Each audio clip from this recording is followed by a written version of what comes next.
May ganun ba? Re-renovate. Oo. Saan ka magpagaling? Sa school na rin?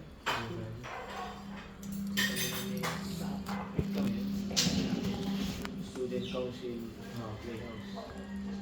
Tinatanggalan na po ata ng space. Tinitiik kasi parang... Si ano ba yung nanalo? Siya yung Polsai, si... I'm in 200 speed, by the way. Nanalo? Independent. Ito ba ginagawa niya hindi ko po?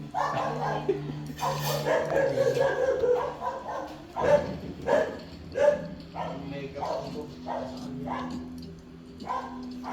Wala, hindi nila binuha yung pulsa eh. Nilabas nila yung activity. Sabi ko kayo, dapat naging active din I sa had to move it. Nalilimitahan po ata rin yung mga pwedeng gawin ng mga org. Oo. Kasi gawa ng OSA na ang gusto lang naman ng admin ay kung ano yung